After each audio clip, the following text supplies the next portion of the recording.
یہاں پر سوال ایک آیا ہے، مغرب کی 2 رکعت نفل نماز کے ساتھ اوابین کی نماز جمع کر کے پڑھ سکتے ہیں؟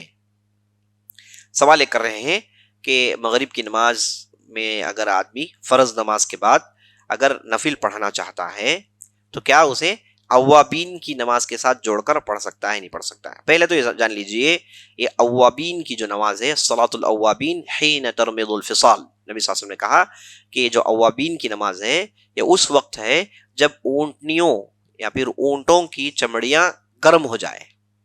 یہ اونٹوں کی چمڑیاں کب گرم ہوتی ہیں؟ یہ مغرب کے بعد تھوڑی ہوتی ہیں، یہ دن میں ہوتی ہیں۔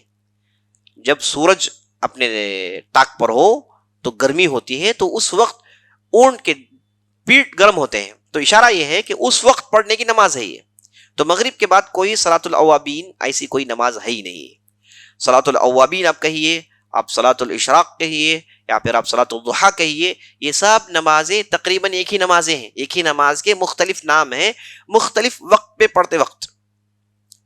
اب یہ صلاۃ الضحیٰ یا صلاۃ الاشراق یہ کب پڑھتے ہیں؟ یہ اشراق کے وقت کے بعد، فجر کی نماز کے بعد جب فجر طلوع ہونا شروع ہو جائے تو وہاں پر حرام وقت شروع ہو جاتا ہے، اس وقت کوئی نماز نہیں پڑھی جاتی۔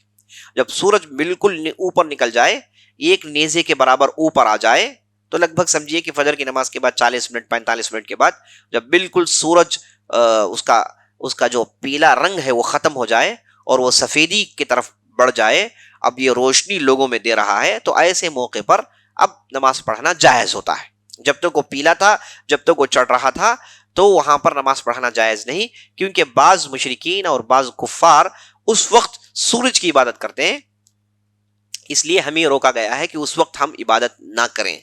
اس کے بعد جیسے ہی یہ سورج سفید ہو جاتا ہے، نماز پڑھنا جائز ہوتا ہے۔ اس وقت جو نماز پڑھتے ہیں اسی کو صلاۃ الضحیٰ کہتے ہیں۔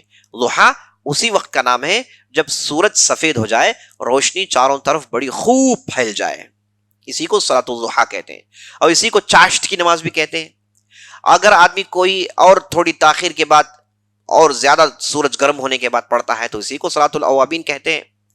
تو یہ وقت جب سورج بالکل سفید ہو جائے، وہاں سے لے کر زوال سے پہلے پہلے تک کے اس موقع کو نماز پڑھنے کا موقع ہے۔ اس موقع میں جو بھی نماز پڑھیں گے اسی کو صلاۃ الضحیٰ کہیں گے، اسی کو چاشت کی نماز کہیں گے، اسی کو اوابین کی نماز کہیں گے۔ اب یہاں پر 2 4 6 8 رکعتیں پڑھنے کی اجازت ہے۔ 2 بھی پڑھ سکتا ہے آدمی، چاہے تو 4 بھی پڑھ سکتا ہے، چاہے تو 6 بھی پڑھ سکتا ہے، 8 رکعت تک پڑھ سکتا ہے۔ زوال سے پہلے تک اسے چھوٹ ہے، جب چاہے وہ نماز پڑھ سکتا ہے۔ وہ نماز پڑھنے کا بہت بڑا فضل اور بہت بڑی فضیلت والی بات ہے، اور الحمدللہ یہ بہت ہی زبردست عبادت ہے، تو آدمی کو کرنا چاہیے۔ لیکن یہ مغرب سے اس کا کوئی تعلق نہیں ہے، اسے اچھی طریقے سے سمجھ لینا چاہیے۔ انشاءاللہ بات سمجھ میں آ گئی ہوگی۔